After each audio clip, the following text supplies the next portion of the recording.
Fist up! Fight back! Fist up! Fight back! Fist up! Touch one! Touch one! Ready to! Africa! I'm Westbrook, your local president of the International People Democratic Uhuru Movement of St. Louis. It's been a while, comrades. Been a while. Kind of miss your faces. We back off the heels of the BIBC March on Washington. But we want to welcome you. We want to welcome you. We want to welcome you. So in that process, let me give you a few short house rules. Please turn your phones on silence or vibrate. Your bathrooms is to my right, your lefts, and let's enjoy ourselves. That being said, I have the pleasure on introducing our MC for the day, and our MC gonna go over some chants with you, if that's okay. Uhuru, let's give a round of applause for Kumba. Uhuru. Fist up! Fist up! Uhuru. Uhuru. So once again, we want to welcome you here to the Quabo Hall. This is the sponsored by the International People's Democratic Uhuru Movement. Our Sunday rallies are Sundays from 3 to 5. We're on the corner of West Florissant and Alice, so you can catch us here every Sunday that we are in attendance. And if you're online and in the neighborhood, please stop by. So on the board, we had a couple of chants. The first one that we chant normally, one of the ones I read it, led off with was Ease Related to E-Africa. And in the traditional African language, just so we make sure that we understand what we're saying and just not saying it, is really saying Africa belongs to Africans and Africans belong to Africa. And in some translations, it's saying our land, but country. But in particular, in E's related to E-Africa, it's talking about Africa. So it's not in a micro sense. It's talking about the whole entire continent. So it's not talking about South Africa. It's not talking about Namibia. It's not talking about Ghana. It's talking about Africa, period. So we need to be clear on that. And when we say E's related to, then the response is E-Africa. So we can do that, and everybody online, everybody in attendance can do that. E's related to E-Africa. E-Africa. E's related to Uhuru. And of course, you always hear us say Uhuru. That because it means freedom. And we know that the history of that word comes from the Land Freedom Army of Kenya that was led by the courageous Dedan Kimathi, known as the Mau Maus, that started in the early mid-50s. And they went to claim the land. And that land was Africa. Of course, they were in Kenya, but they were really talking about the land, period, being Africa and not belonging to the colonizers. So when we say Uhuru, we just get Uhuru back, because we're talking about freedom, and everybody needs to have freedom on their mind, right? So when we say Uhuru, that's right. And so you'll hear us greet us, and many of you know the story about that. So this week's Sunday rally, once again, is brought to you by the International People's Democratic Uhuru Movement with Bread, Peace, and Black Power. And this week, we're going to talk a little bit about and recap the 17th annual March on Washington, D.C. That was actually last weekend. And it was 17 years. So we give you a little bit more information about that. We talked a little bit about some of the speakers that were there and involved with that, and have a little video clips of that. But before we go further into the program, we're going to have the African Nation Fight Song. You'll find the African Nation Fight Song on the screen. And we ask you all in attendance to please stand as we sing the African Nation Fight Song. Uhuru.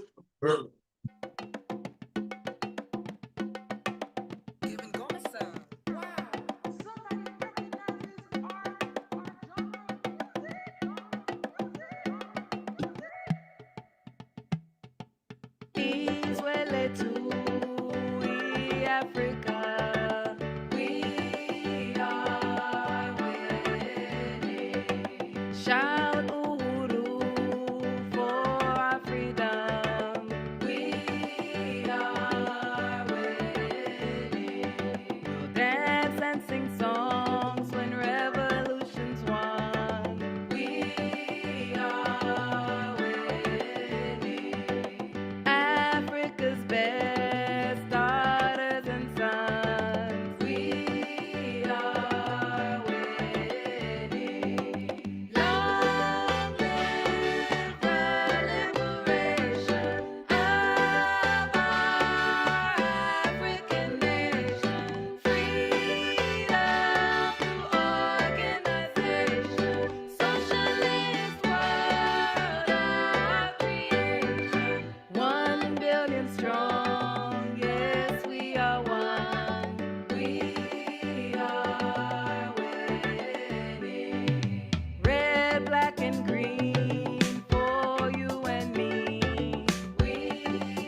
African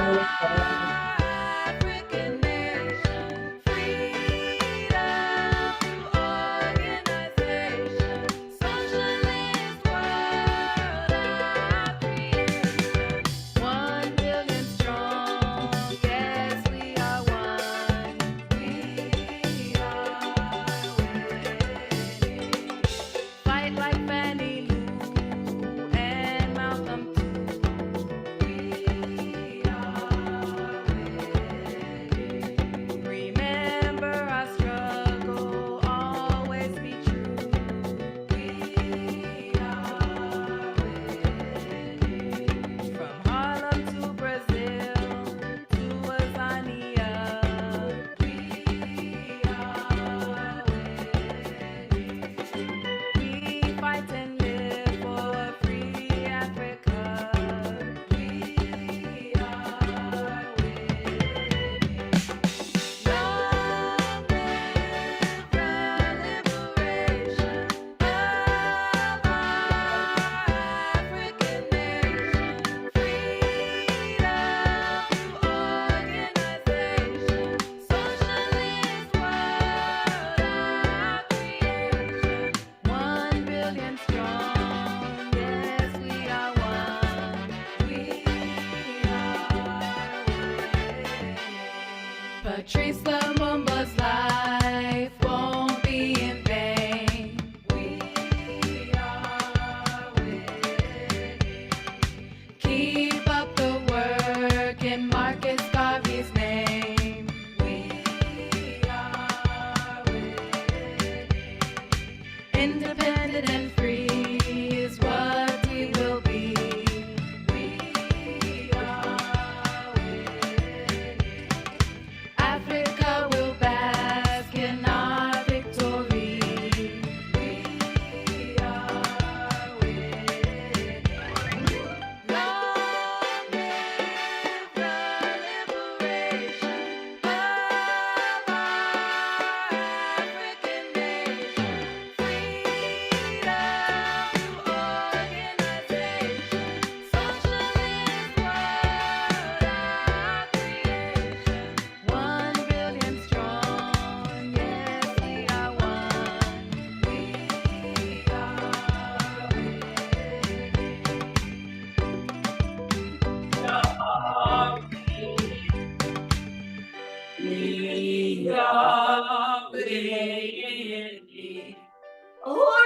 Uhuru, please relate to Free Africa.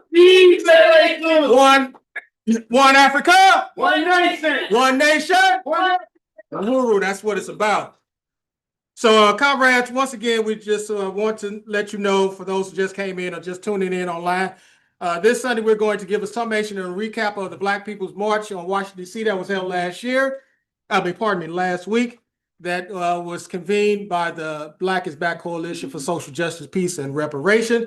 It was its 17th anniversary march on that. But before we go further with that, we have our political education that will be led up by president of the local InPDUM branch. And this week's political education is taking a veer. We're looking at the Revolutionary National Democratic Program that you'll find under the banner of the International People's Democratic Uhuru Movement. Give it up for our comrades as lead us in the political education.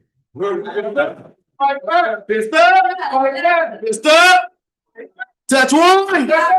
Uhuru. First of all, I want to reiterate Aquava.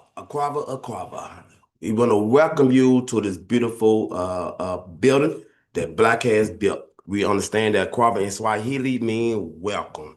Welcome. Led by the African People's Socialist Party, the International People Democratic Uhuru Movement is a mass organization founded in 1991 and the leading organization in the struggle for bread, peace, and Black power for the 21st century. And our community rallies that's held each and every Sundays from 3 to 5. You can view them on the Burning Spirit News YouTube channel and on Facebook. Uhuru, But we will dealing with we will be coming out of the RNDP for the political education, dealing with point 1 and point 2. So if I may, we demand our rights consistent with being a free people. Rights which include self-determination and self-government as the highest expression of genuine democracy. We demand independence in our lifetime. I say we demand all rights consistent with being a free people, not some, all rights. And these rights, which include but not limited to self-determination and self-government as the highest expression of genuine democracy. We demand independence and all rights signed. We also demand international democratic rights and self-determination for African people throughout the world. Throughout the world. And not just here where we located at. So when we say self-determination,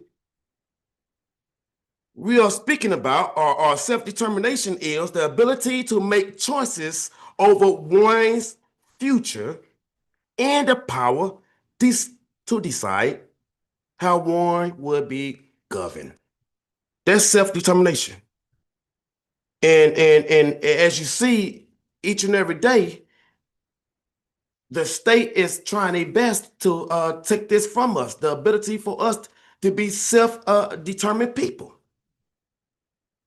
We know that self-determination, it speaks about the political autonomy, the rights of a nation or people to be determined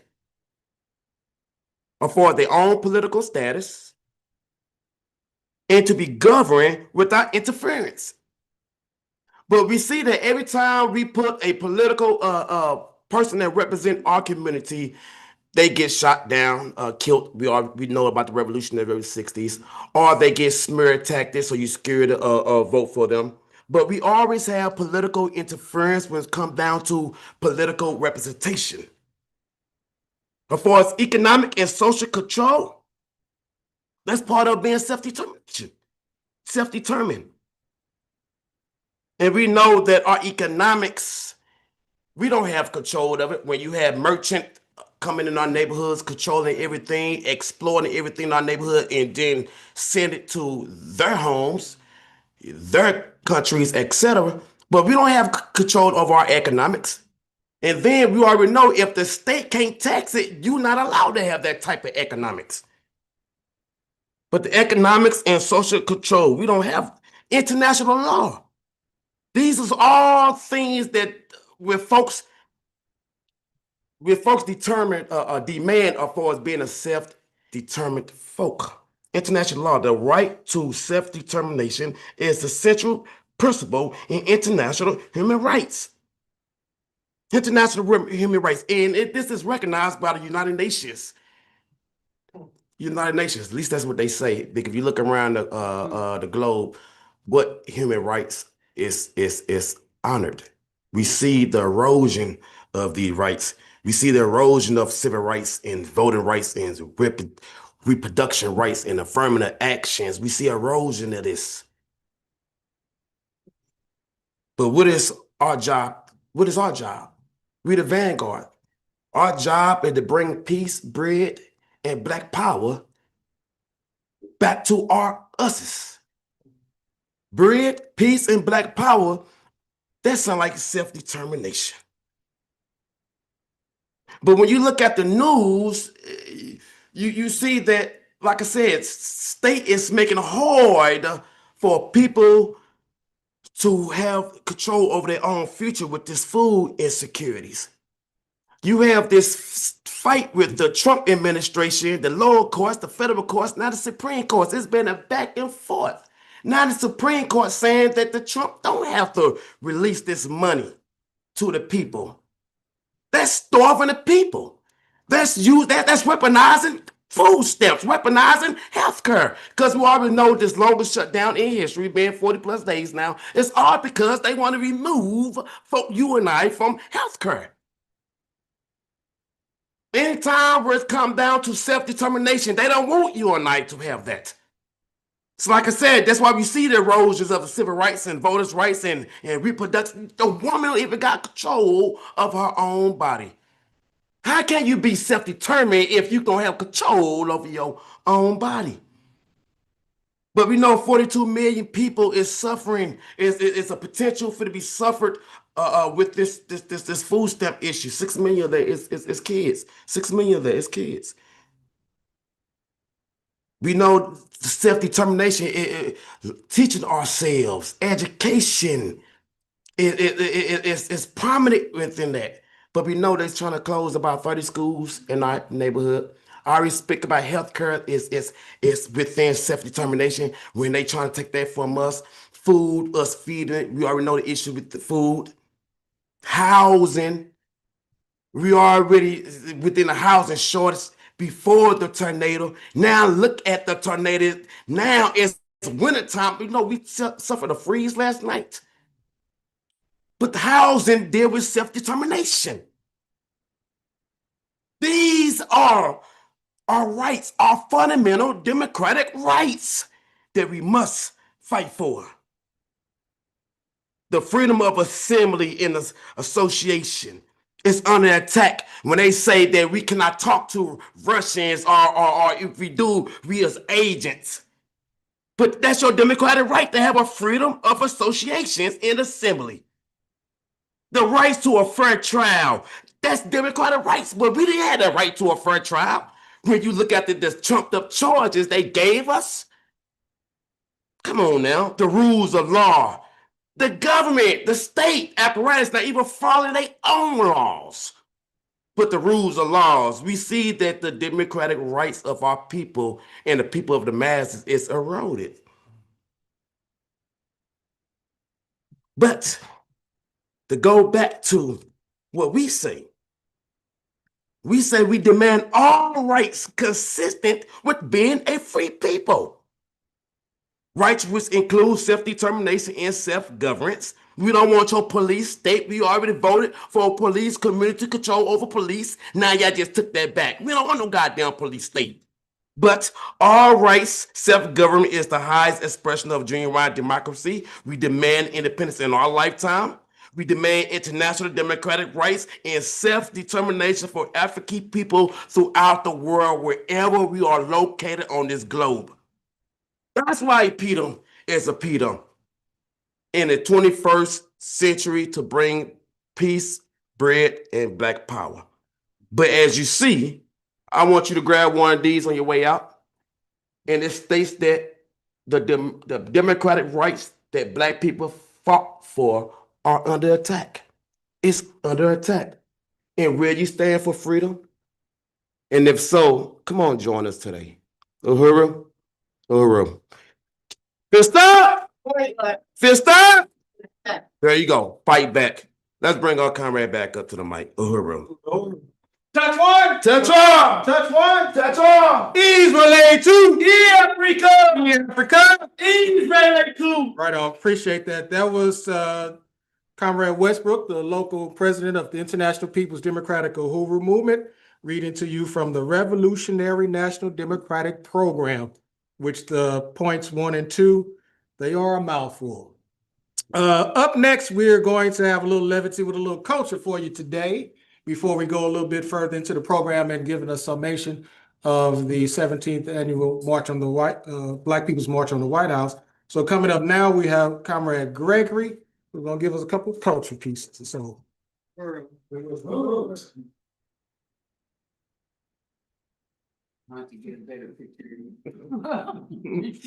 County brothers, sisters, comrades. You know, have you ever run into those individuals who, no matter what it is that you did, they did it better? You know, if you got a new pair of shoes, oh yeah, I got some shoes like that, except mine light up when I walk. Say, okay. get a new dashiki and you're feeling real good about yourself. Oh yeah, but see, my dashiki, it's got hand braided embroidery, and I have cowrie stones all on the edge and stuff. All right, well, see, that's how Anansi was. Anansi the Spider just had to do everything better than anybody else. No matter what they did, he did it better. Well, they got word one day that one of the aunties in the community had transitioned. And everybody said, "Oh, Nancy, we're getting ready to go to the funeral. You gonna come?" "Oh, I'm too sad right now," said Nancy. I'll be right along, but what it really was, he had to figure out a way he could be sadder than anybody else at the funeral. So Nancy said, "Well, I know what I'll do. I'll make a sad face." So he got in the mirror and he made his face. No, no. Well, no, that wouldn't work. He had an uncle that had him big old jaws and stuff, and he looked sad all the time. Oh, so, I know. I'm gonna cry harder than anybody else at the funeral. Oh, and brother, and I just started to cry.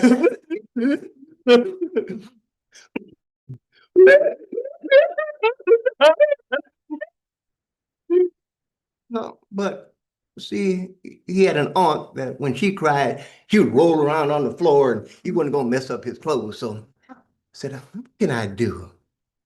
I know I'm going to fast. I ain't gonna eat nothing at the funeral." Folks said, "Okay." And Nancy came to the funeral and, "Hey, Nancy, come on over. We got some food set out there." Always had good food whenever we had a funeral. I mean, there was roast turkey. For those of you who like the big old ham, they had dressing. They had all kinds of sides. I mean, gumbo and oh man, and Nancy's stomach started to growl. And he said, "Oh no, I'm too sad," said Nancy. So he decided he couldn't stand up here with all that noise being made, so he was going to go for a little walk in the village. And he went walking along, and he smelled something. Oh man, that smells good. And it was coming from that little hut over there. And Nancy looked around and he went over to the hut and he knocked on the door and nobody answered. So he kind of peeked on in there, and right there on the stove was this great big old pot, and the lid was just bubbling and stuff. And Nancy said, "Ooh, man, I'm gonna just take a little peek." And he went on over there and he lifted up that lid and he took a look in there and somebody had put on a big old stew, big old chunks of meat in there, carrots and potatoes and all kinds of juice. And Nancy couldn't take it anymore. He looked around, he didn't see anybody. So all the bowls and stuff were taken out to the funeral and the table. He didn't know what he was going to do. And finally he said, he was wearing one of those really tightly woven caps. And Nancy took that cap on off and he took him a big old chunk of meat and some carrots and potatoes and put it in that hat. And he took a bunch of that hot broth and put it in there. And just about the time he was going to enjoy himself, he heard somebody coming. Oh my goodness. What am I going to do? I told everybody I wasn't going to eat anything, and now they're going to see me. And Nancy put that cap on his head, and oh my goodness, it was hot. It's got that jumping and kicking, and it came on in and said, "Nancy, what are you doing?" "Oh, this is a new dance we do in my village when someone passes." Oh. And he couldn't take it anymore. He pulled that cap off, and everybody saw. "Nancy, you ought to be ashamed of yourself." And he was. He was so ashamed. He looked on down and they started to laugh. "Look at Nancy. Look at Nancy's head." Oh, hot food had burned all the hair off of Nancy's head. And Nancy the Spider now was so shameful and so embarrassed that he crawled up in the corner where spiders live today, and they always have a bald head. But see, there's another little moral to that story too, and that is organizations are sometimes like people. And it's not always necessary for us to be the best at everything. But whatever it is that we decide to do, let's do our best. Just like the Back to Black Coalition has done. When we come together, we can do Uhuru in our lifetime. Uhuru. Uhuru, thank you. Appreciate Brother Gregory with those words of wisdom through his story. The spider. Okay, that's pretty tight. Okay, so now we're going to get into the summation of the Black is Back March on the White House, Black People's March on the White House. And we will show a couple of clips. We're going to have some summation from one of the participants, from our brother Zaki Baruti, a longtime organizer in the city of St. Louis and worldwide. And we really appreciate his attendance. We want to give him a hand for him right now because he's done a lot. And he was one who came a long way with the party.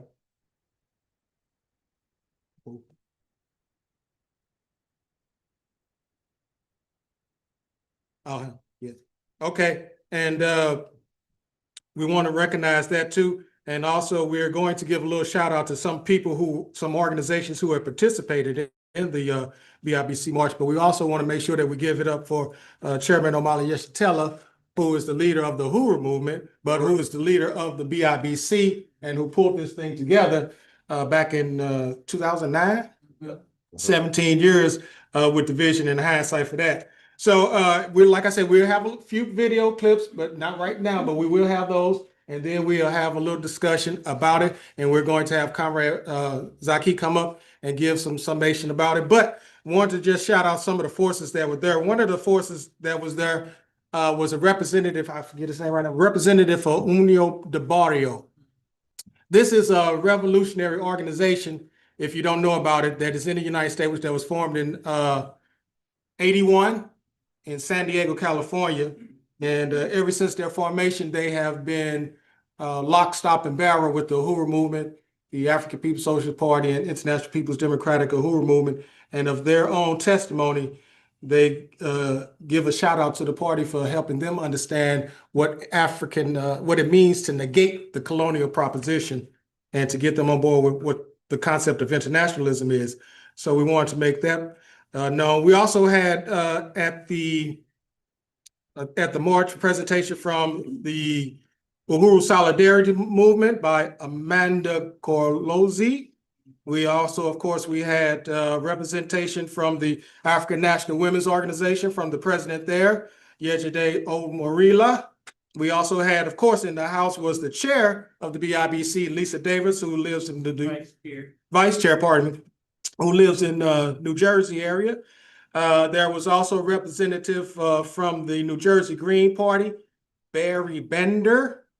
There was a union organizer, Perry Reed. You also had someone representing the Center of Public Innovation, one Caleb Maupin. You also had, of course, we know, real popular friend of ours in the movement is Paul Pumphrey of the Friends of the Congo. We also had Gil Obler, Free Momia Coalition. And we had a host more. Of course, we had Comrade Sister Betty Davis of the New Abolish Movement Education Working Group for the BIBC. And of course, we had our Comrade Zaki Baruti, who was representing the Universal African Peoples Organization. And this isn't the exhausted list, but this is some.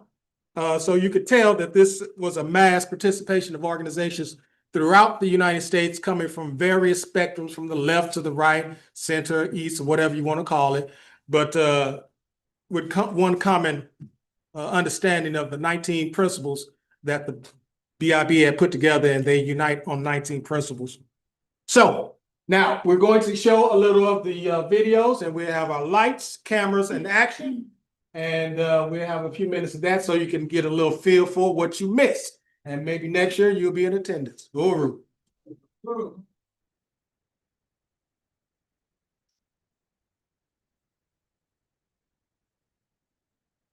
Mention my name is Zaki Baruti. I use the title President General in respect to the Honorable Marcus Messiah Garvey.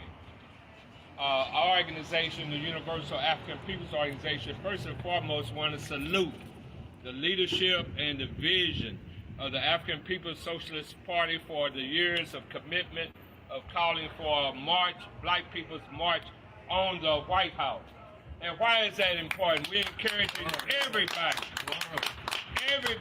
that have a sense of love for humanity to join us.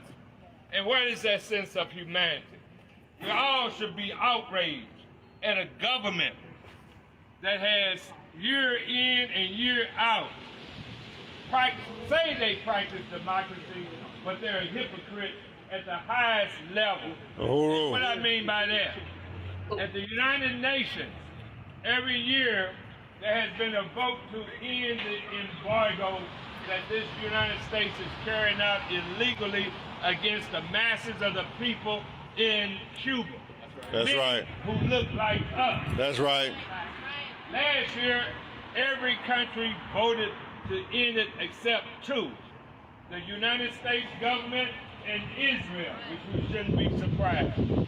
This year, just 2 days ago, there was another vote.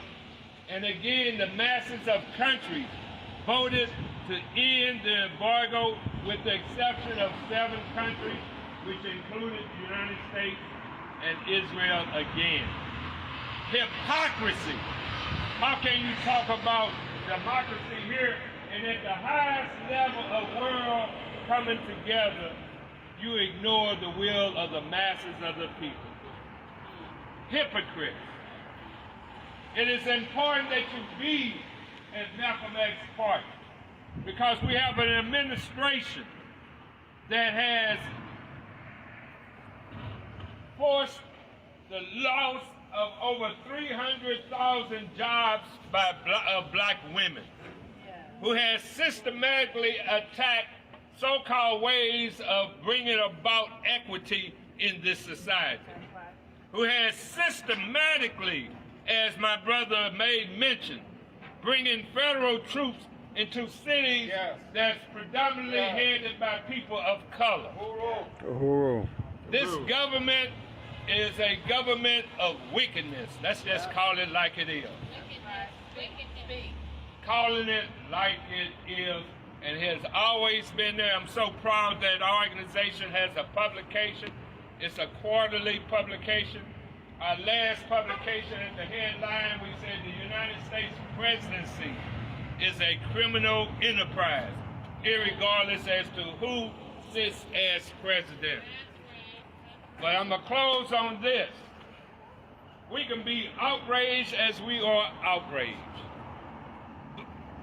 But the key thing for this weekend, don't agonize, organize. And the challenge, which ironically is on the front page of our most recent newspaper, we say, my people, trying to awaken my people. A whirlwind is coming, although some say the whirlwind is already here. We must be organized. And we're saying as an organization that radically, and what we're working for is a righteous army of 144,000 like-minded people. But we don't need just the UAPO army. We need armies of righteous organizations to bring an end to the colonial domination of this government that impacts humanity across the globe. On that note, I know you'll be at Malcolm X Park, those who are listening, tomorrow at 11 a.m. That's right. And That's right. to the domination and the murder and the theft led by this government of people across the globe, starting here in the United States. Uhuru. Uhuru.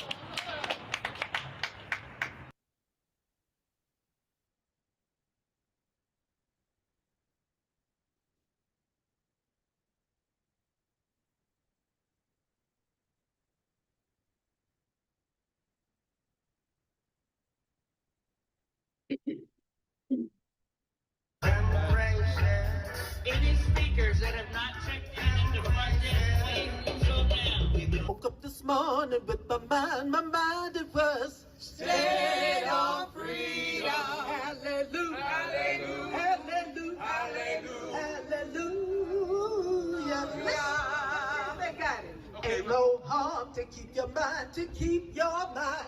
Stay on freedom. Ain't no harm to keep your mind, to keep your mind. Stay on freedom. And it was something she said she wanted to tell me. And I want to say it to you. Every day you stay the way you are is a victory.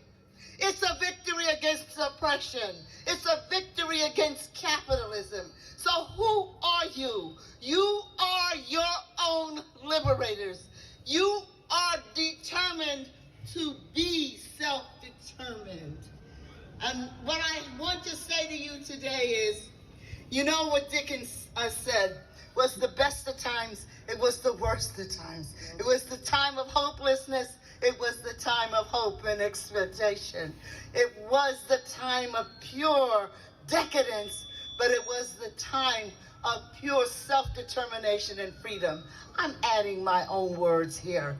But today, we are in the best of times.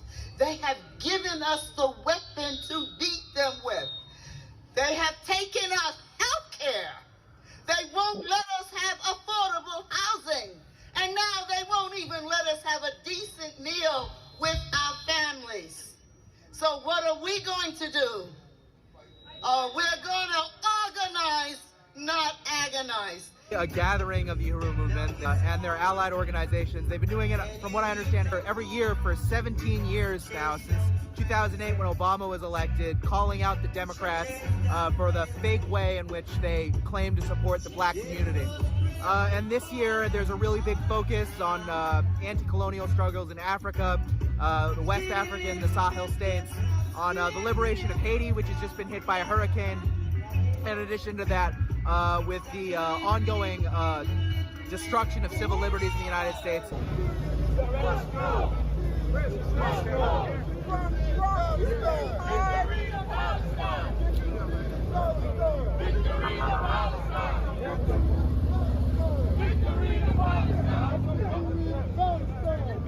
to Palestine. Victory to Palestine. Free, free Palestine. Free, free Palestine.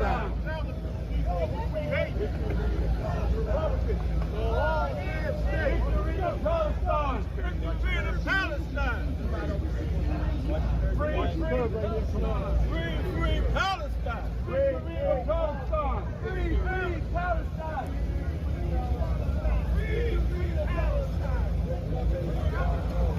Free Africa.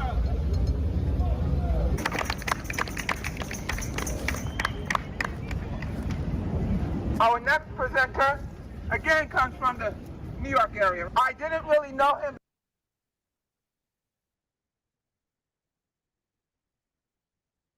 Looted everything, and who today in South Africa own 87% of the land. Right now, they do. We have a situation where Trump is threatening military action in Nigeria, in West Africa. You know the basis of that? He said because Christians are being oppressed in Nigeria. So they're thinking about sending military, he said it, military action forces into Nigeria to protect Christians. And of course, part of what this does also is to split Africans up. Because in Nigeria, you have Muslims, you have Christians. And there can be a presumption, because it's a neo-colonial country, it's white power on the black face, whether it's Muslim or whether it's Christian or what have you. But they would have a situation that feeds into a presumption that some black people are being oppressed by these other black people there, and the United States government is available to help you fight against those who oppress you. So this is the kind of stuff, and that's something that we should be extremely concerned about, that the war against African people is becoming naked, more open, and what have you, and that's why we have to do what we have to do. That's what helps to shape the agenda that we have today at this conference, Black is Black conference. That's why we have to say, don't agonize, organize. And when we say don't agonize, don't be scared, because we've been living under this system, whether Biden or Harris or Clinton or Kennedy or whomever was in charge of this, was the titular head of the system. Don't agonize, organize. And what we're saying is, when we say organize, we're not talking about social media militancy. We're not talking about just passing out a flyer to say an event that's happening someplace. And we're not only talking about protests, which can be good sometimes, but it cannot be the foundation of the movement that you're involved in. Because all protests should be taking us someplace. There must be a to what end associated with protests, and there must be a recognition of when protest is good and when it's not good. It must speak to some strategic aims that a community of people are attempting to achieve. So we will be talking about what to do if the FBI comes. We would be talking about know your rights. And despite the fact that as some comrades continue to remind us that the government doesn't care anything about your rights. And the government, the police, when they're knocking you in the head, they don't care anything about your rights. But what has to happen is that we have to use what they claim to recognize as rights, because this is foundational to what they define themselves to be. So if they are put in a place where openly negating or attacking the very principles that they say that this whole system rests upon, then they're working at our liberation from just another angle. They attacking the very foundation when they do that, and it heightens contradictions, which are really important to educating all the people, etc. That is the colonizer and the colonized.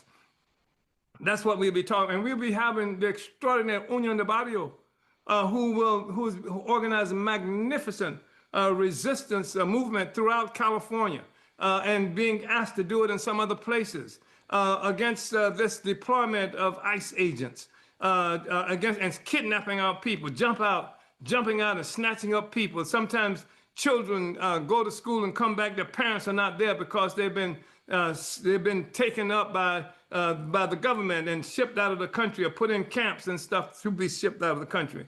And so the last three, the ICE is the last three letters of ICE, what ICE represent the last three letters of police.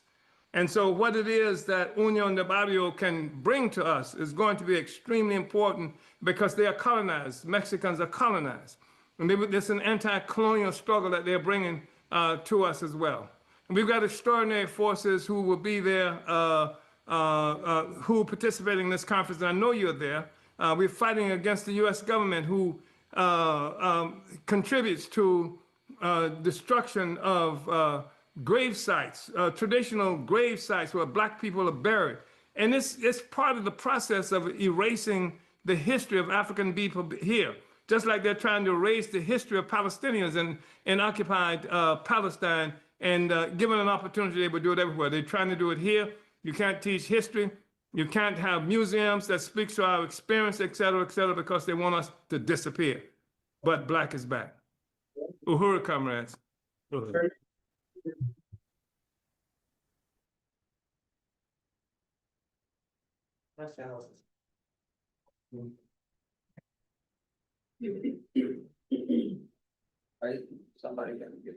All right, Uhuru. Uhuru. Fist up. Fight back. Fist up. Fight back. Uhuru. So we hope you got a lot out of that short clip, and if you weren't there, there was a whole lot more that you could have gotten out of that. So right now we want to bring up to the podium our comrade once again, who was at the 17th annual march on the Black People's March on the White House, the President General of the Universal African Peoples Organization based in St. Louis, and of course it's internationally as well. Comrade Zaki Baruti, give it up.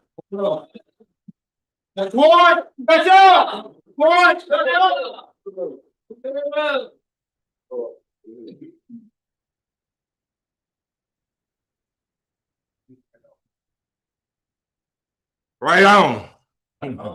Power to the people. Assalamu alaikum. First and foremost, let me just give praise to the Creator for being here, as well as let me salute Chairman Omali Yeshitela for his brilliance in terms of the analysis of the current condition of Black folks and the colonial state that we're dealing with all across this globe. And I just want to salute everybody that's in this room today. Give yourselves a round of applause on the radio side. I'm glad he made mention. I used the title President General in honor of the Honorable Marcus Messiah Garvey. And I feel like we just a little tiny imprint on his great shoes and his great work. But it's in that spirit. Also in the spirit of every freedom fighter from the time that they enslaved us. A shout out to Nat Turner, who say that he got to do what he had to do in terms of these slaveholders. A salute to Harriet Tubman for having the audacity not to be afraid. Not just once going and freeing our people over and over and over again. I give a salute on the international level to Patrice Lumumba, who had a vision of liberation. Muammar Gaddafi, Thomas Sankara. And I say all those names because you are them. Yeah. We are them. And it's in that spirit that I was just so humbly appreciative of the 17th annual march on the White House. And in fact, I was on such a great high, I'm still trying to come down. And that's on the real side. I mean, on the real, but before I get there, let me also acknowledge, first of all, members of the Universal African Peoples Organization that's present in the House. Would you please stand? Those who are present. All right. Then also, I would like to acknowledge you two keep standing, Miss Coffee Wright and Chantel Mason, who took we drove round trip there, and I know Coffee is to give a remark. I'm gonna remark for you, Chantel, too, okay? Is that good?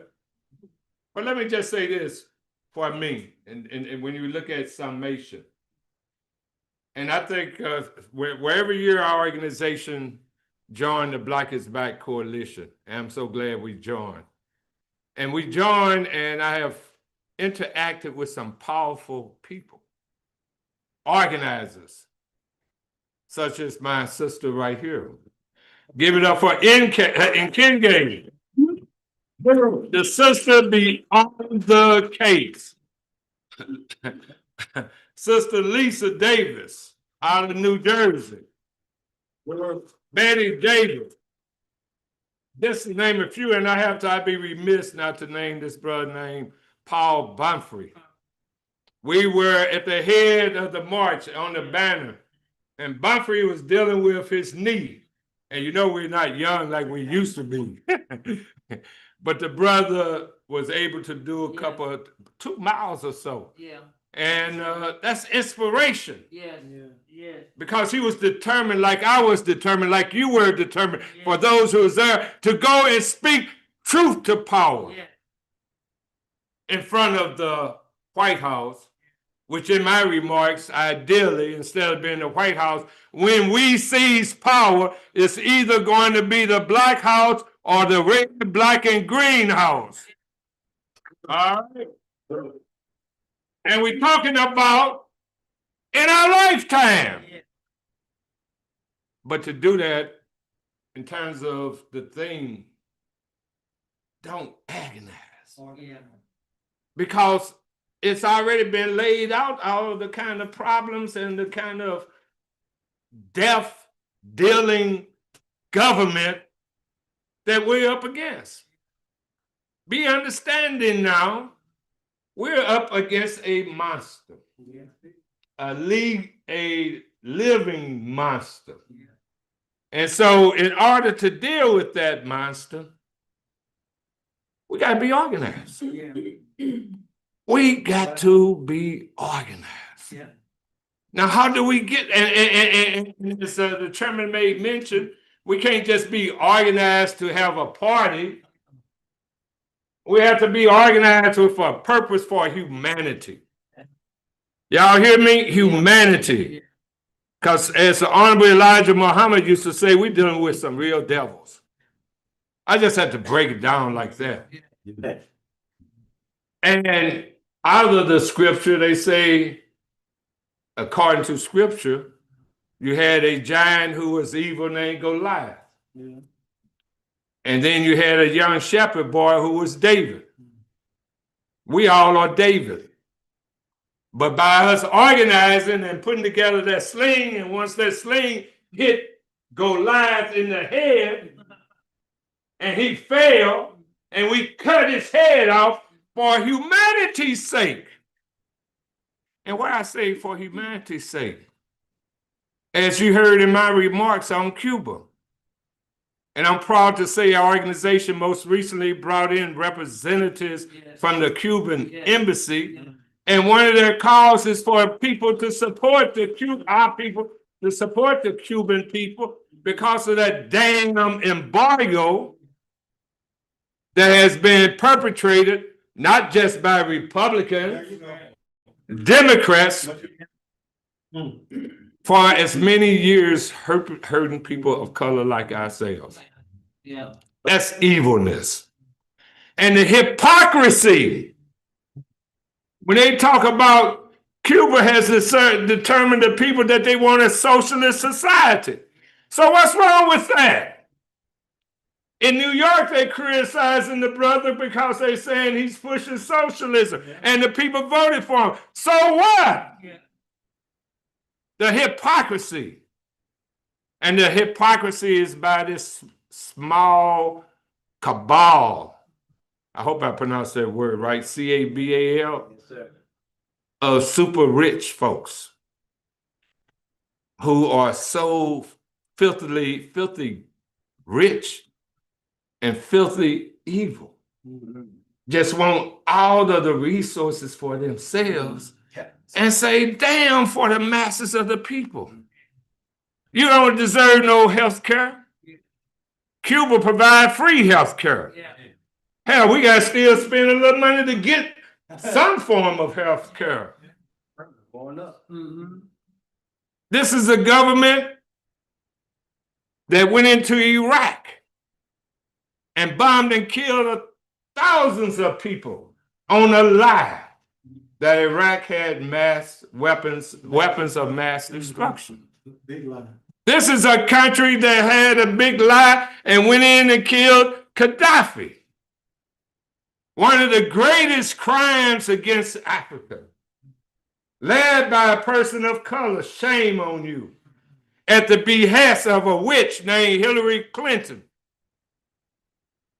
And when they killed him, she came out and said, we came, we saw, he died.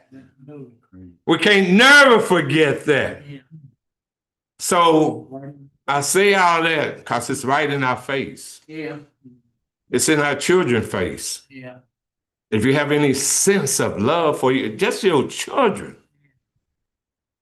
it means we got to organize. Mm-hmm.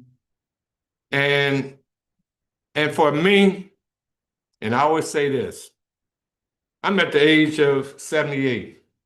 Back in the day, early on, I used to think the revolution was right around the corner. It was my big fro and all of that. Work with the Panther Party. But still, I'm saying, as Dr. King said, we don't get there. We are going to be victorious. Yes. And that has to be our motto. Victorious in our lifetime. And that's why, in terms of summing up the 17th annual march, it has propelled me to continue the struggle for the liberation of us as a people. Right. So that's for me. For me, it means doubling down. And another summation, because I'm always honored when I'm in front of that White House to say what I want to say. Yeah. You know, I wish I could, I wouldn't go that way. Y'all know I wish I could what I would like to be able to do on the real side. Yeah. Because I'm so sick and tired Yes. of the harm they bring to our community. Yes. Right. Yes. Non-stop. Yep. The incarceration, not the incarceration, the false charges against the Uhuru 3. Yeah. Shame.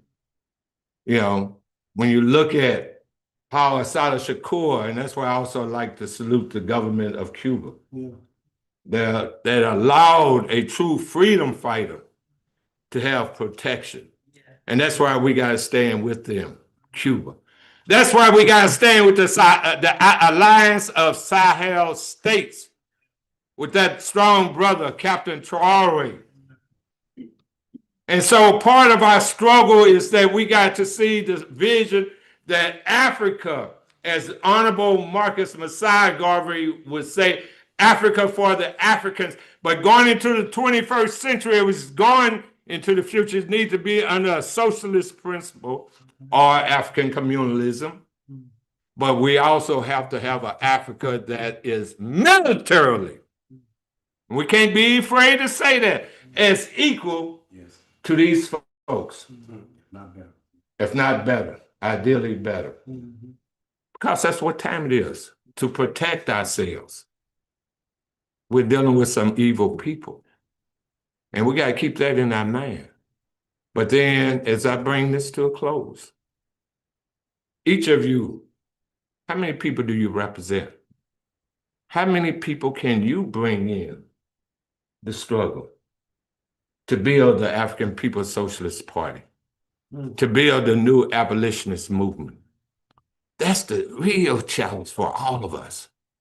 How many people can we influence to get away from just the party? Because our people like the party. I like the party. But beyond the party is the serious building of nation building. So out of my sense of the march, I wish we can do it next week. We need to do it. We need to do it. I mean, you know, for real, what, and I'm gonna close this. I'm just filled with, I don't know, I'm filled. Revolution. Hey, in our lifetime. You know, as well as I consider myself a spiritualist. And for those who are believers on this high spiritual level, a couple things I want to leave with you. For those who actually believe, I encourage people to read the Holy Bible and the Holy Quran in its entirety. But out of the Holy Quran, there's two verses that really touch me. One is that for those who say they believe, know not that you will be tested. And we be tested down here. And the test is going to be also our organizing ability. And then the other quote is, for those who say they believe, there's only one preparation that we should be doing in life, preparing for. And that's the day to meet the Creator. And if there is a Creator, the question is, did you speak truth to power while you were down here? Did you help lift up the impoverished? So for me, the march was an ongoing clarion call for me to stay the course, for you to stay the course, and we can't be afraid. We got to, if you're afraid, shame on you. Trump, we coming for you. Trump, let me hear y'all say it. Trump, we coming for you. I can't even hear y'all. Y'all playing. Trump, we're coming for you. All right, then. On that note, you're all right. Business. All right.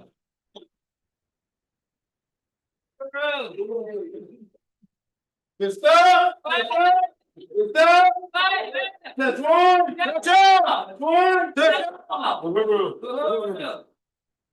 Thank you. So I wanted to appreciate that summit. One thing that he did say that I wanted to give a shout out to. I do appreciate the comrades who did drive up there with Zaki And also want to appreciate the comrades who in St. Louis with the Uhuru movement drove up there, because I know that that was a challenge by itself, back and forth, and to be on that road and get back safely. So I really appreciate them for doing that, because that's a testament to their willingness to continue the revolution by any means necessary. So I do want to appreciate that. So up next, we're going to have our comrade who is a member of the Universal African Peoples Organization, a great supporter of the Uhuru movement and the Black is Back Coalition for Social Justice, Peace, and Reparations, Comrade Coffee Wright. Give us a few words in your summation.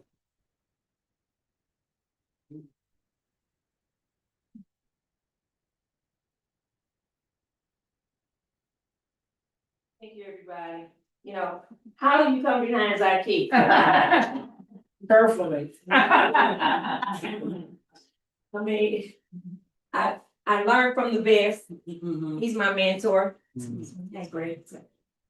But how do you come behind Zaki, bro? Very carefully. Very carefully. Wow. Uhuru! Wow. You left, I mean, home. That's the one. Yes. It's great. Yes, I'm with. Shut his face and back in.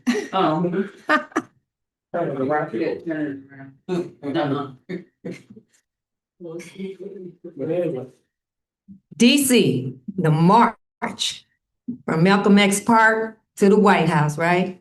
And as Zaki said, we got to paint the White House black, fam. That march wasn't long enough for me. It was tiresome, but it wasn't long enough. And it's not happening often enough. And I know getting to DC once a year can be a challenge, and it was a challenge for many of us. But I'm hoping we can even do a march down here, family, in between, just to wake up or keep people awake here, to get them ready for DC. It was just beautiful to see so many sisters out there, the brothers as well, but just seeing the sisters show up and show out, you know, that touched my heart, family, because, you know, they say behind every good man is a good woman, and I think we on y'all side. We ain't behind you, we on your side, and sometimes we in front of you, right? Women must lead. All right. We miss you, comrade Yeshitela. We miss you, but you was there in spirit. You were definitely there in spirit, every step of the way. I'm just grateful for one, just to be a member of UAPO, to have met Zaki and the rest of the team, and to keep me motivated, to keep me going every time I feel like saying, okay, that's enough. Something else happened, another phone call, and so I'm pleased and happy that we are part of the Black is Back Coalition. I'm grateful to have met you all, the Uhuru House, Yeshitela, just the whole organization. And of course, it led us to all the 19 other organizations in the Black is Back Coalition. But, I'm hoping that we can start doing some more marching here that's leading up to that. Because we gotta keep people motivated. We getting up in age, as they said, and I'm 60 now. Yeah, and I'm a great grandmother, right? Don't even own a rocking chair, but I'm a great grandmother, right? And I want to see my granddaughter, 23. I want to see her son, which is my great grandson, 4. I want to see everybody. I want to be able to call them out. I want my family. I want my family up there, my biological family, to participate. I want my neighbors to participate. I want the lady at the store, I want everybody. I want to call, we got to call them out, because, everybody got to do their part. We need everybody, I'm standing on Zaki's shoulders. I'm standing on Comrade Omali Yeshitela's shoulders. I'm standing on so many people's shoulders. And now people are standing on mine, and so we're going to have to be able to pass that torch, and we need them to come out now. We need to just look at us that was up there. I didn't do a head count. Zaki, you got the head count? Because he always counting heads, fam. But whatever the head count was, just imagine if each one of us had 5 more people. Yeah. So I think we made an impact, as we always do. You know, we know they had their spies with the dogs, walking the dogs, just so happened to be in Malcolm X Park on a Saturday morning with your dog and, you know, but I hope we gave them something to see. They know we ain't stepping off, we ain't stepping back, and we gonna keep on fighting. Uhuru. So Zaki said it all, I second what he said. And again, I love you all.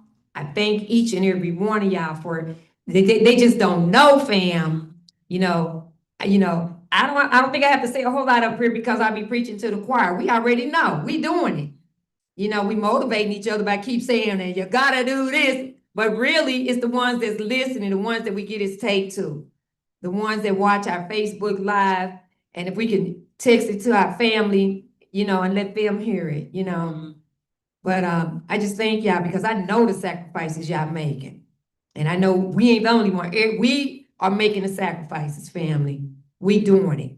You know, whether we drove up there in our car, whether we fighting actions here, and they always blocking us. Like they tried to block the bakery.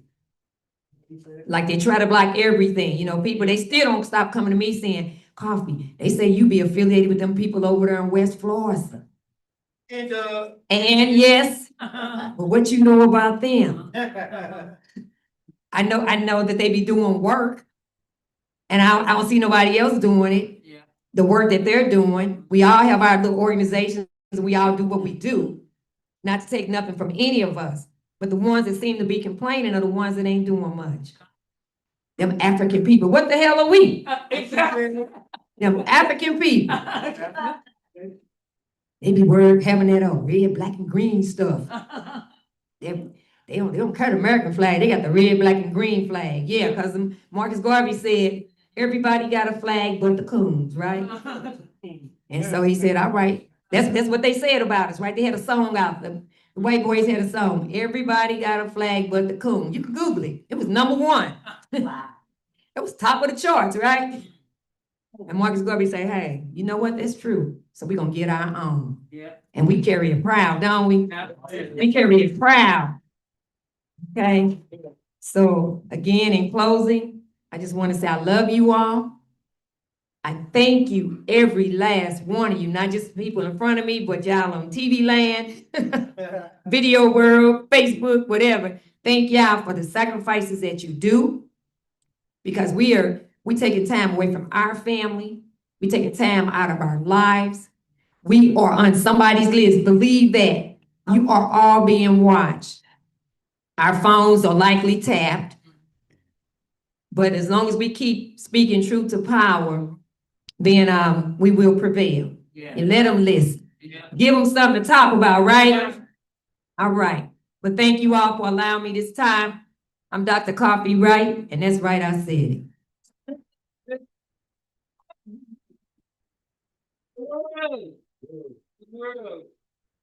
So Uhuru.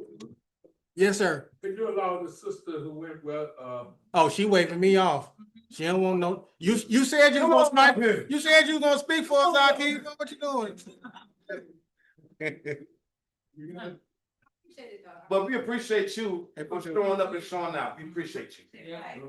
And I just wanted to, and before we further go into the rest of the program, I did want to really shout out and appreciate Dr. Wright, Dr. Coffee Wright. And I'm one who believe in giving titles, even if they're under the bourgeois construct, but to have a doctor in front of your name for me is something. Not only that, it's because she was one of the first ones and one of the most visible persons, at least on social media, and you saw it in the streets in the aftermath of that tornado. This comrade was on the west and north side, like every day, posting something, showing something, helping a comrade out here, helping a brother and sister out here. And she was out there doing the damn thing, doing the work, putting it in on the ground in a real and tangible way, coming from an organizational level as well. And a couple of cases I saw, she got with some of them cats. She said some choice words and let them know. Of course, I'm gonna be a little bit more respectful. But if you catch her on some of her past, yeah, she let them fools know. In other words, y'all tripping out here. Don't be doing people like that. So I want to appreciate her for doing that and being that voice and a strong woman in the movement. Uhuru. And so next up, we're going to have our call to membership and resources, but none other than 2 feet. known as 4 feet. Fight back! Fight back! Uhuru. Ooh-wee. What you said? Yeah, that too. Couple of people asked me, did I have fun in DC? I said it's a working trip. That's a working trip. So fun wasn't in the equation, but work was evident. I enjoyed being there with the comrades with the one cause, and that's for liberation. Liberation. Okay. I miss Chairman, but I did get to see him Sunday on the video for the conference. And as always, he spit out pearls. Today, comrades, our pearls will be in coins. Not Bitcoin, but in green that well, anyway, we're gonna go for $75 today. The kind of fold or jingle. And if somebody has $75, then we can move on. You got $75 you wanna donate now? Because this is serious. This was a lot of the restraint and why people did not come. This was the reason why we didn't have a bus full as we had planned. But you know what? I like that idea, Coffee. Let's march before the march, so we'll let them know how to march. Okay? That's something worth working on. So our goal, like I said, is $75. We will take $50 if I got $50 they want to put in, and then we can come up with the rest. $20, $25, $10. We'll take your $10s. We'll take your cash, check, or money order. This is how you can do it if you want a Cash App. Is Cash App at $InPDUM. Or if you want to do a check, cash, money order, we can send you to the organizational page, which is impedum.org/donate. Now, people out there that's listening to my voice and not looking at my face or both, we want you to also donate at CashApp InPDUM or impedum.org/donate. Now, better yet, if you want to join, so you can get in this fight. I mean, you already in the fight, whether you're doing something or not, because what happening is happening to you. Don't let it just happen to you. Do something to stop it, or do something. Do something. It can be writing a letter. It can be making phone calls. It can be donating if you don't want to be actively active. Then you can do something. When I first joined InPDUM, I was working for the government as a nurse. And I said, don't put my name on any mail. Don't put me on any list. Don't give me no calls. Just let me know what I can do and I'll donate. I was a financial donator until about maybe 5 months. I had an internet radio show in Ferguson, and the first person I had on my radio show was Chairman Omali Yeshitela. So they didn't have to put my name down on anything because I brought it out who I was, and people now today know who I am. I am a revolutionary. I am Feet Alkebulan, and that's my whole name, what I do and who I am. So with that being said, let's get in the fight.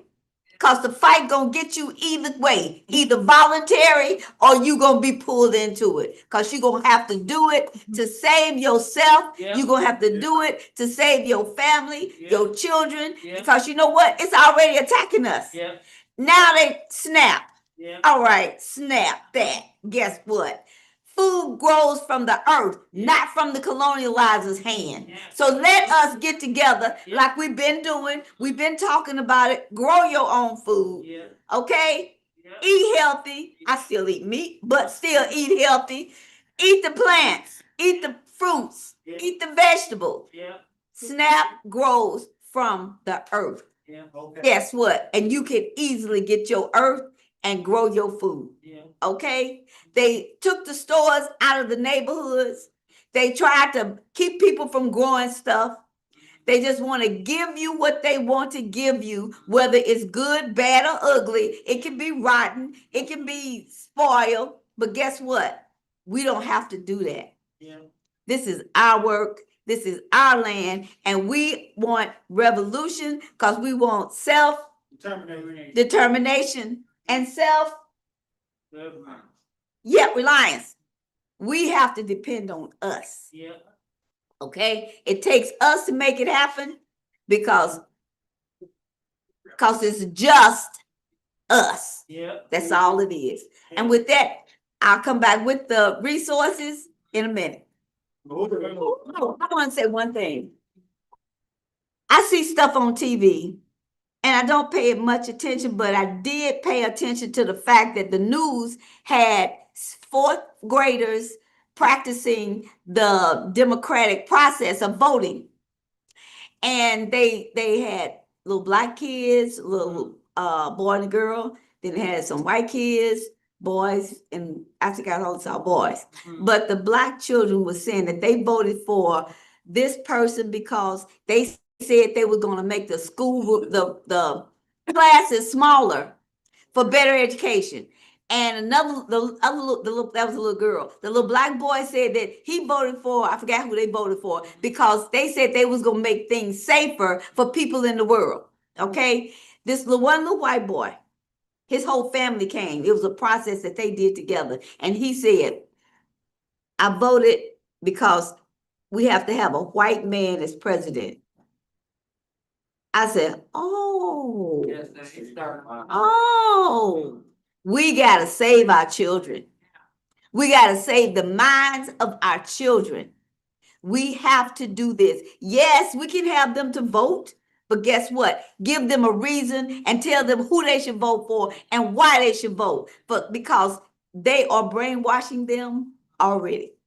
All right? That kind of pissed me off. And I can say that because it did. Okay? Uhuru, correct.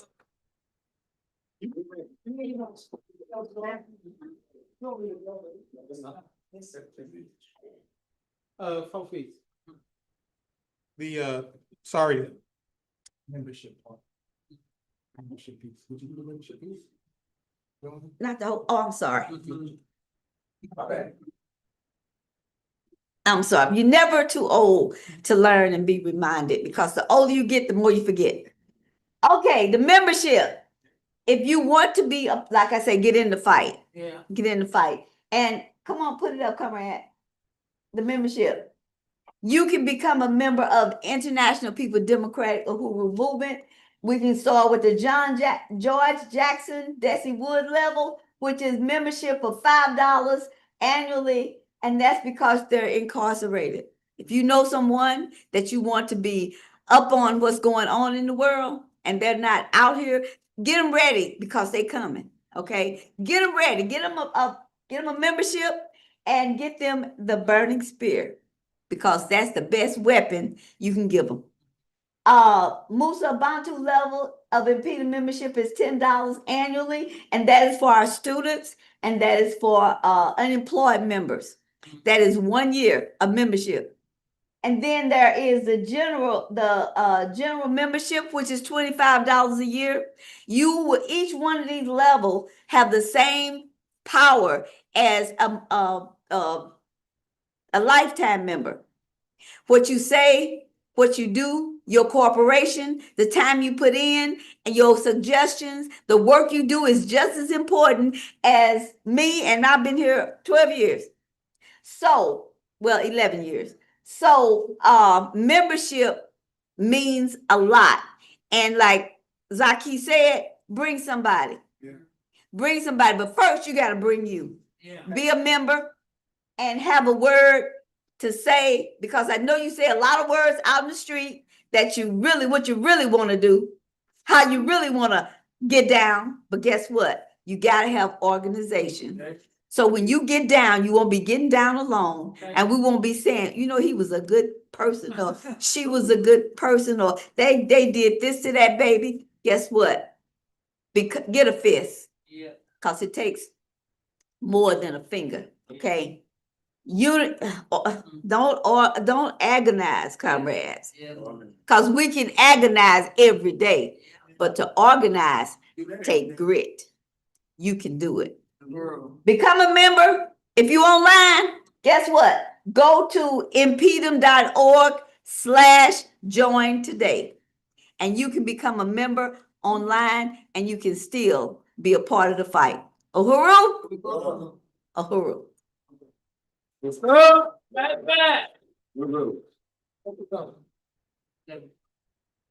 Okay. Comrades, we made our goal. We made our goal. But you know what? We can always make more. What you said. You can always make more. But I want to thank you. And the goal, these resources is right here in your face. Okay. It's the warmth now. Before I was saying it's keeping us cold. It's the light because we can read and we got Wi-Fi. So keep it coming. Uhuru. Economics of the revolution. So we appreciate you. Thank you, appreciate that. So right now, we're going to have some community engagement, further discussion. And thank you. And thank you, Comrade Fofi, by the way, I'm sorry about that. We will have some community discussion now. We're opening up the floor. And for those of you online, please put in the chat. We have someone who can probably look at it and catch your question. If not, we may be able to entertain that next week, but we'll try to get to it. And so if you're in the audience, you can come to my right. And here's the microphone right here. Or if you want to come to the podium, you're more than welcome. And especially for those who did experience the Black People's March on the White House, you know, a little bit more that you can say about that if you like.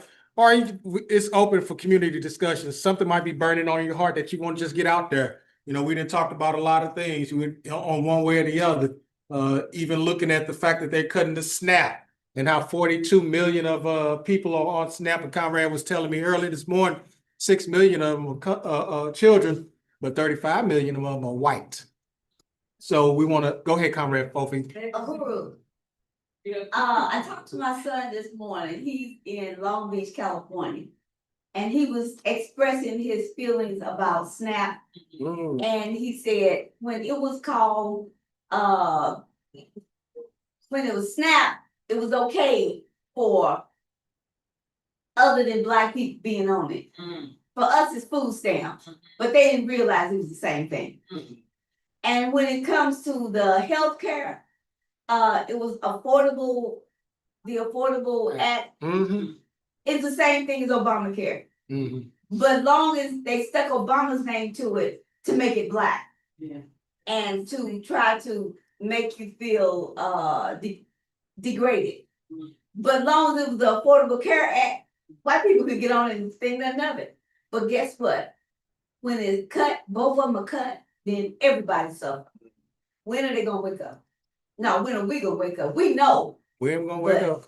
We're not doing anything about it. We got to start doing something. And I mean just walking around talking, blowing air. I'm talking about energy. You gotta put energy into it. Gotta be organized. Come on up. It used to be, when it first came out years ago, it used to be known as DC, Direct Child Assistance or something like that. And then of course, food stamps, but yeah, DC it came out as. And then of course it was good for everybody. And when it came out to it came out to address the need of the poor working white class. Right. And, now every time you see an image, mostly they want to show a sister or something like that, because it psychologically make you think that you are the welfare mom. Right. But their real welfare mothers are blonde, blue eyes. Come on, girl. Thank you. I just wanted to share the since you all on the subject of the Social Security and and SNAP and all that. When they always would say we need to pull ourselves up by our bootstraps. And I think now what they're realizing, and from what I'm seeing and understanding, is that it's going back to as far as even the Homestead Act. When after the Civil War, when they gave whites and even Germans came, everybody, I was wondering where all these foreigners came from Germany, everywhere, they gave them 127 acres of land. Everybody gets 127 acres of land for free except Black people. You know, so I think our family, and not just the kids, but adults, they don't realize that. I think we have to spread the word because, you know, we always get that title of lazy niggers, which I've never seen a lazy Black person in my life. I don't care if you're going around kicking cans. You doing something, right? Right. But they give us that reputation and that label as though we're lazy, you know, and the people that work the hardest don't get as much as what they deserve, and the people that have the most are not the people that work the hardest. Yeah. And so I just want to say that what I've been doing is reminding, especially our young brothers, reminding them that when America became America, it was not the United States. It was just America. What made America the United States was our Black men. 229,000 Black men that joined that Civil War and kicked butt. And that's what made the United States become the United States. So I want our Black men to be extra proud of who you are, who your ancestors were, because you all freed us. The Black men freed us. We're free because the Black men decided to get in the Civil War. Didn't have to. The free Black men, as well as the enslaved Africans, had the option. Abraham Lincoln gave them the opportunity to get in the war, and if you win, then I'm gonna free y'all, because they were getting their butt kicked. And so I think we need to push that a little more, because once I found out that my ancestors, direct ancestors, my grandmother's grandfathers was colored troops and Buffalo soldiers, it gave me a whole different type of feeling. And I think that, you know, when we let people know that, because everybody in here, it was your grandparents' grandparents. They were colored troops. And they freed us. And it was 400 Black women that pretend to be Black men. We ain't no joke. We like, Mama, watch the kids. I'm going too, right? Right. You know, so we freed ourselves, family. And we got to know that.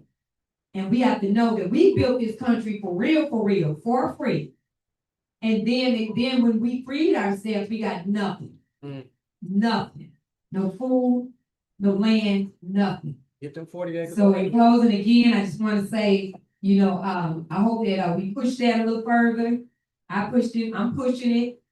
As a matter of fact, I opened up the country's first colored troops, Buffalo Soldiers Park. It's right around the corner. And anybody want to get a brick, I want y'all to have a brick. Y'all deserve a brick. Get a brick with your name on it. You can get a brick. It ain't too late. Y'all got my number. 314 for the ones in TV land. 314-769-6067. Get a brick with your name personalized, engraved in it for the work that you do for your family, for a lost loved one family. But it was us that freed ourselves, and we can't forget that. And maybe when we learn that, we'll understand the fight. We'll understand the right that we have to be here because we built this country. We just hands down, we built it. So thank you, Black men, and thank you, Black women that stood by the side. Thank you, girl. Uhuru, let's give it up one time for Coffee. Dr. Coffee. Uhuru.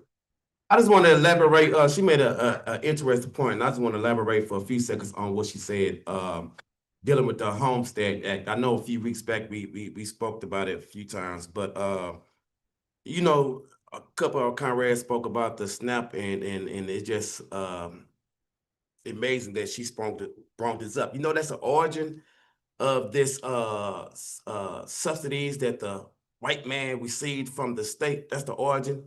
You know, first being with the land, like you said, 160 acres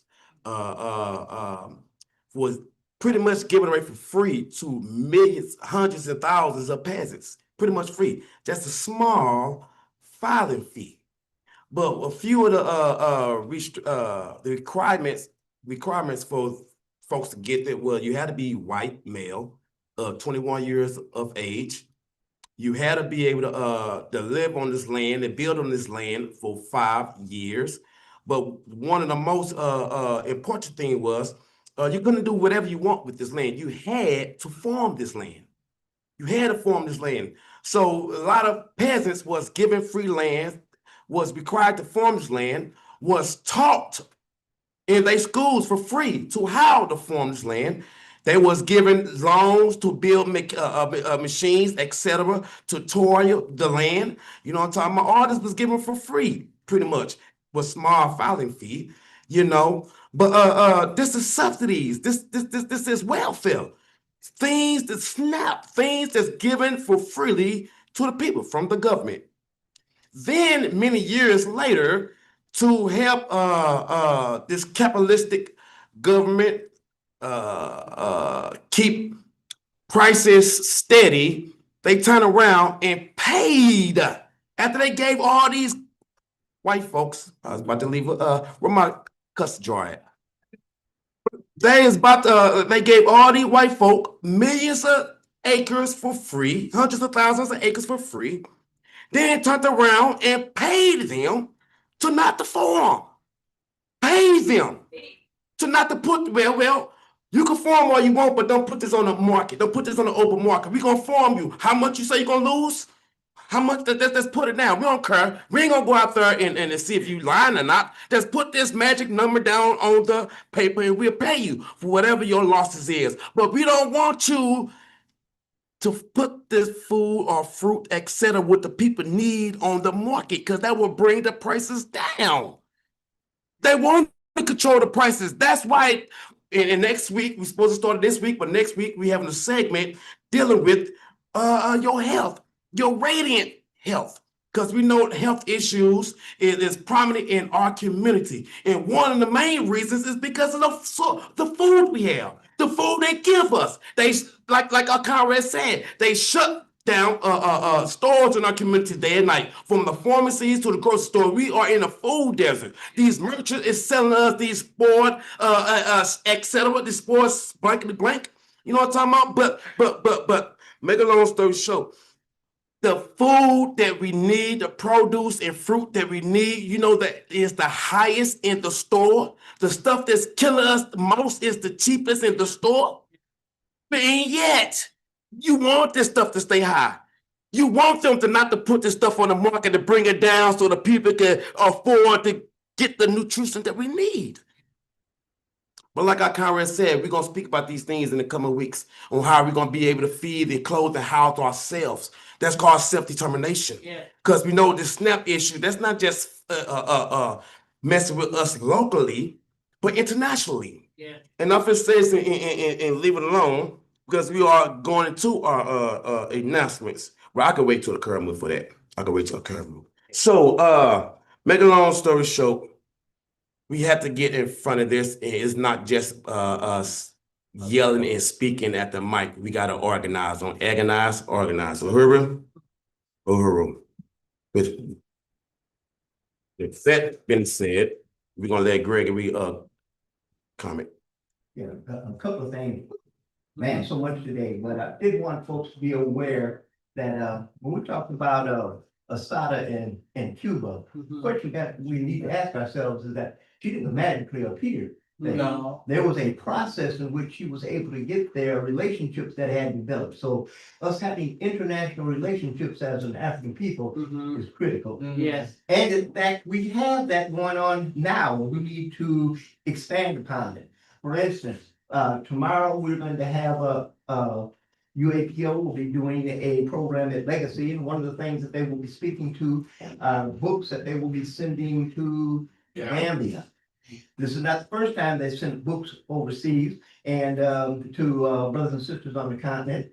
That's an ongoing relationships that we need to ensure. Also, just plugging UAPO here for a moment, they also opened an office in Accra. Well, Uhuru has an office that we opened up in South Africa, and Sabege has a community in Elmina. As things get rough, you have your passport together, because it may be necessary that we take advantage of these relationships that we have developed. Captain Ferrer has asked us, hey, you are welcome to come here and make a contribution. And if you don't want to leave America, that's not necessary. There's still contributions that you can make. And because you have skills and knowledge, and we need to organize to be able to take advantage of that. So I just wanted to pass that on in terms of some local activity. Also on December 6th, Sister Coffee is going to be doing a workshop on has called together a number of doctors, medical folks to talk about a cure for all cancers. Critical. So many of us, particularly brothers, that are coming up with prostate cancer. Is that an accident? Maybe they're going to want us to have more warriors. I wouldn't doubt that at all. But that's going to be on Saturday, December 6th, from 9 until 5. And it's going to be located at the 13th Colored Troop Museum, located on Kasuth. And so those of us that aren't here will be, well, at this meeting, certainly take advantage of going to that. Excuse me, Greg, not just the workshop, but we're gonna have the RVs come out and do free prostate for the men, free colon, the blood, as well as membrane for women. And then, No insurance.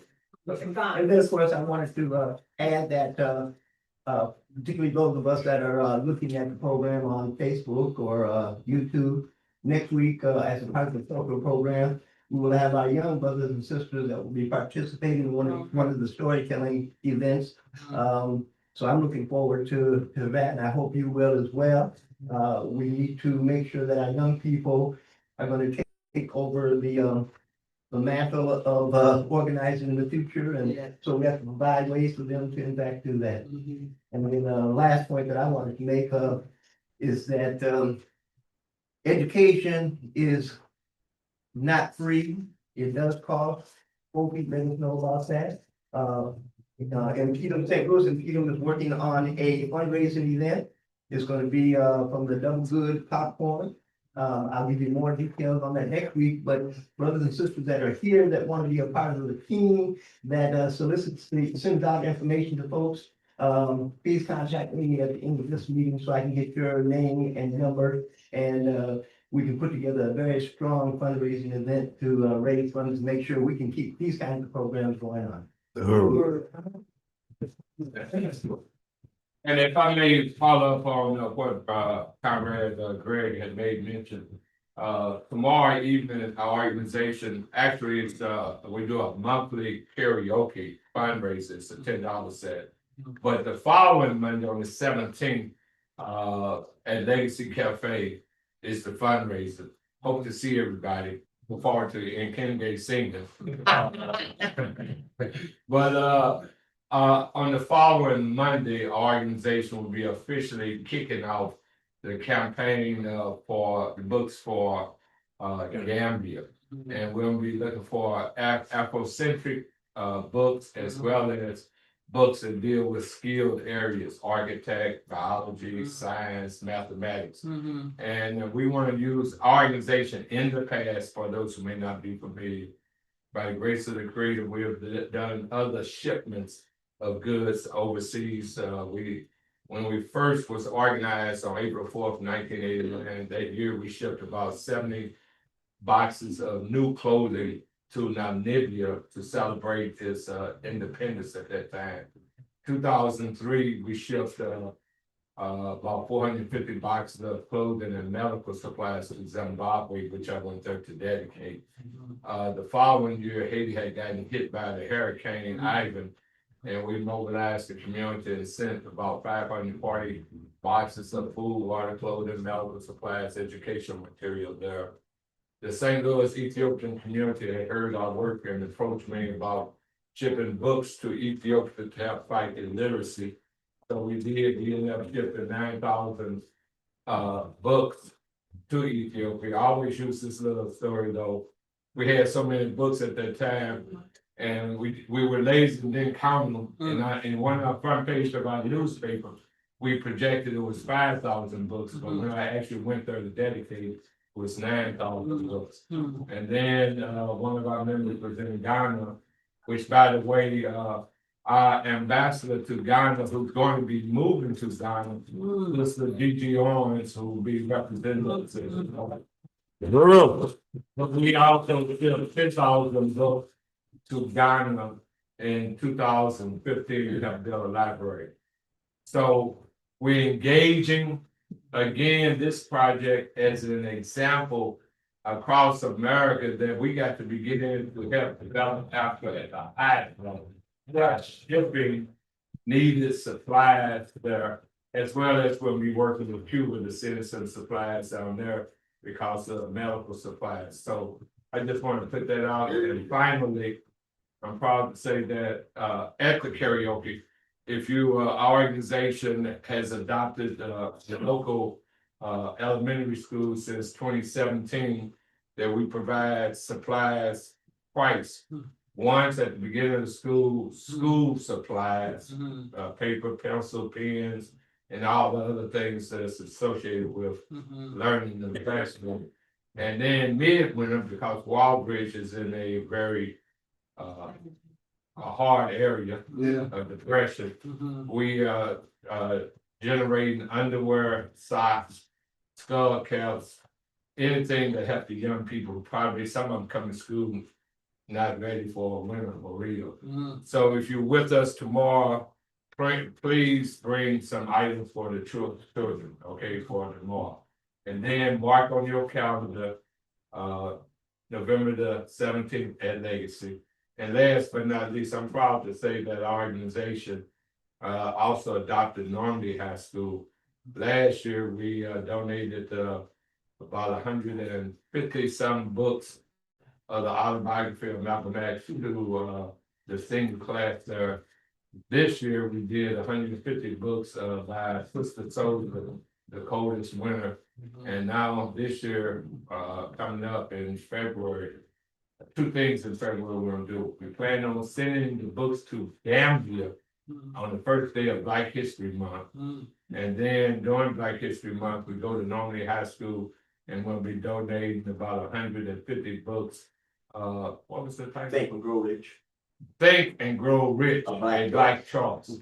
And we used to get our books always through the Black bookstore, Amber bookstore. Give it up for Amber. Touch one. Touch all. Touch all. And that's how we've been touching all.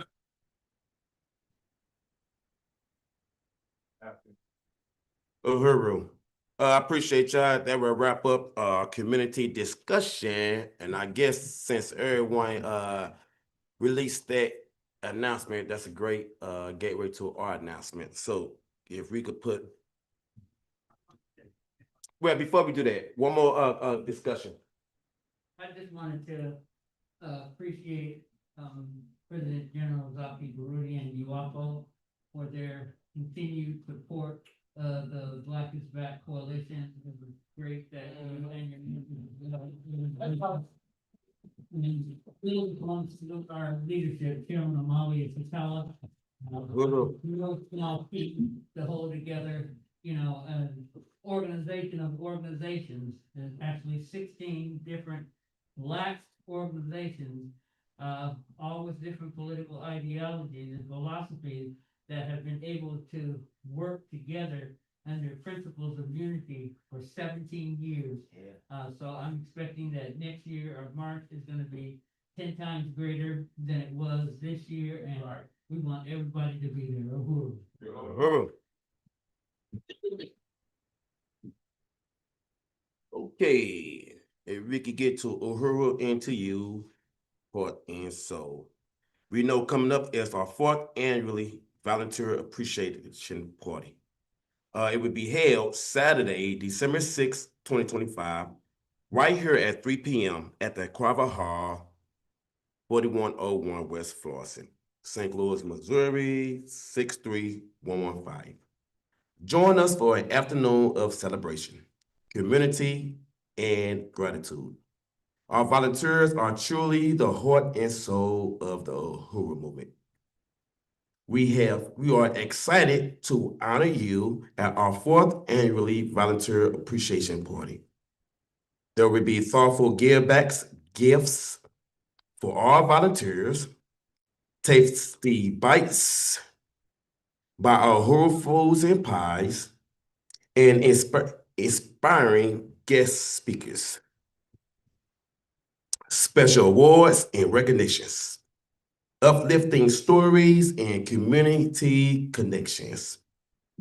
From planting community gardens to cleaning storms debris, painting murals, supporting the radio station and up-and-coming bakery calf, capturing moments through photograph, writing, community organizing, and so much more.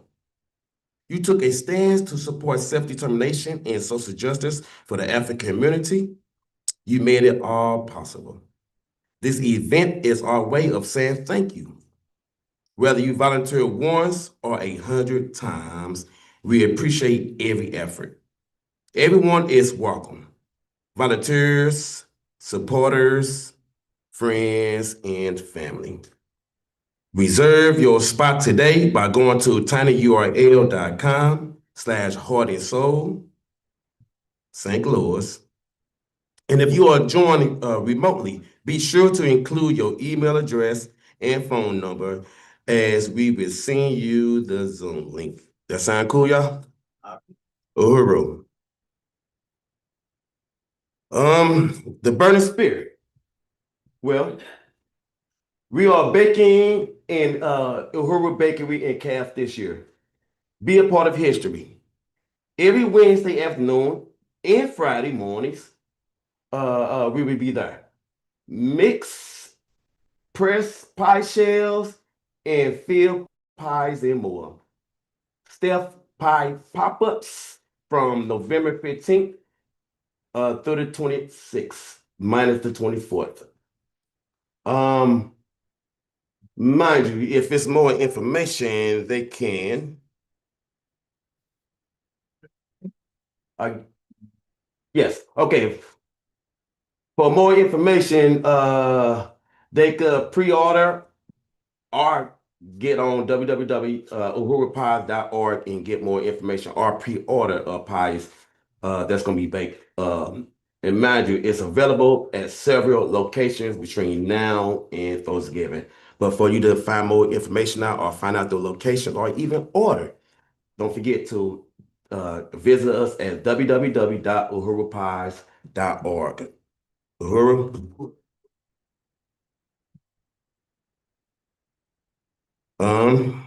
The burning spear.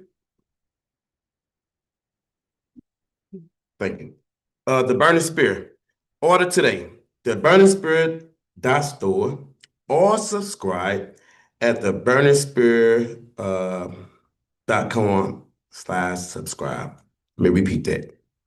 The burning spirit. Order today at the burning spirit store or subscribe at the burningspear.com/subscribe.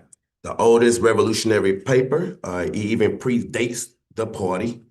And that's how we keep ourselves informed, not paying attention to the fake news, but our news. Uhuru.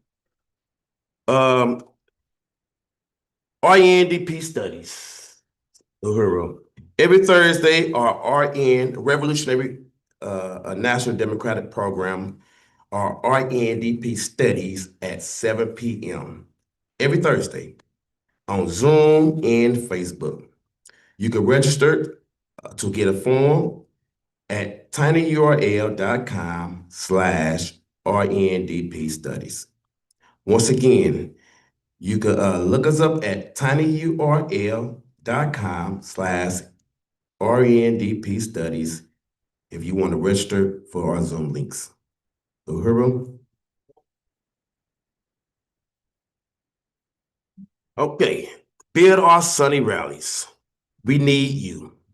We need you to help build the Sunny rallies. We need you to help us grow bigger and better.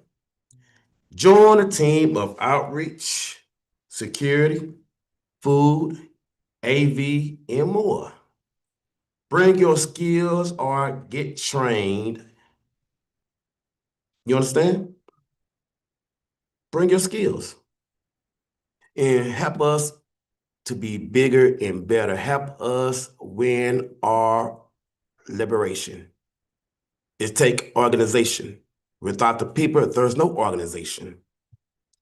But most importantly, we need you to bring yourself. Uhuru, Uhuru. I think that's conclude your announcements, and it is Kermit time.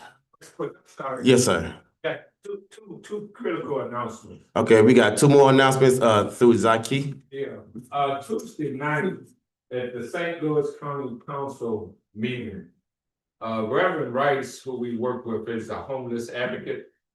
He's been going there and pointing out the hypocrisy of the county here spending some millions of dollars for an animal shelter. Yeah. In In the county, yeah. Yeah. We spoke about this a few weeks back, yeah. Yeah, just if you are free, it's important to be at the St. Louis County Council meeting, which will be this Tuesday. You should be there by 6 p.m. If you want to speak, they allow people to speak for about 3 minutes. But Reverend Rice, who's been a leading homeless advocate, has been there the last couple of weeks. But he's been pointing out the hypocrisy that this government, St. Louis County government, spends some millions of dollars for a shelter for animals. Did not help the homeless people in St. Louis County. Give us the location again. It's at this, I don't have the exact address, St. Louis County Government Building. You can look it up. St. Louis County, I think it's on Central Avenue in Clayton, in Clayton, Missouri. As well as, everybody know about the struggle we had around Kim Gardner. She's out of office. Just show you how devilish these folks, they going after her law license now. And the point probably is trying to put fear in any future Black elected official who bucks the system, that they will punish you.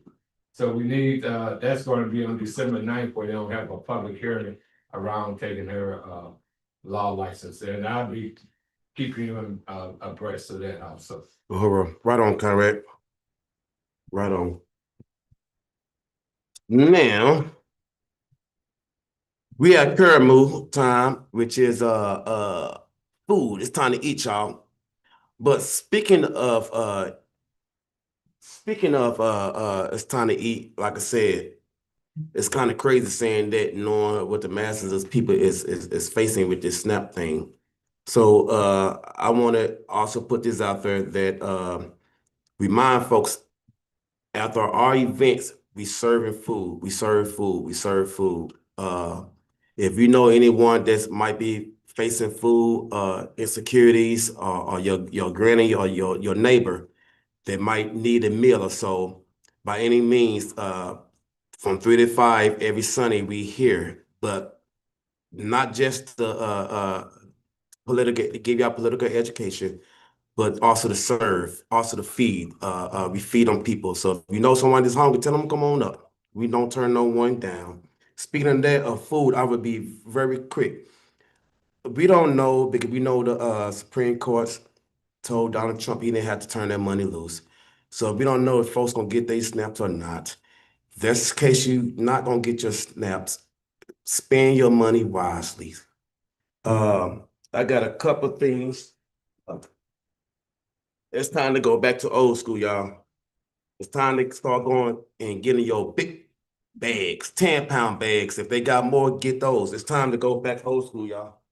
Well, mind you, I got 30 of these. I've been saved. I'm a hoarder, not hoarder, but what you call a prepper. But we got to get our rice now. Don't judge the bag. I had this probably like 2-3 years now. But we got to spend our money wisely.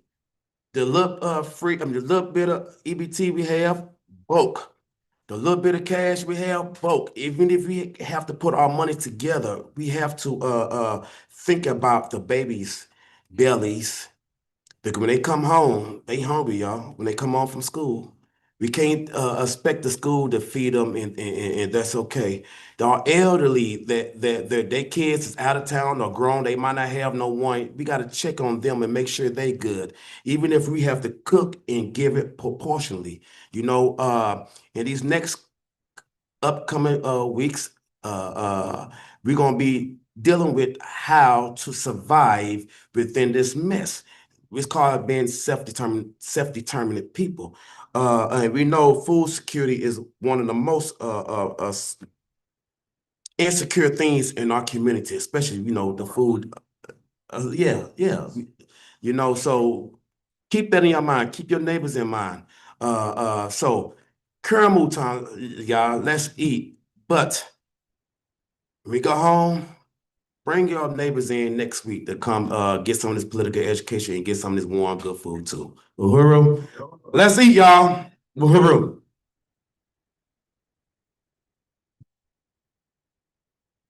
Hey, what we eating today, y'all? I know we got some cornbread back there.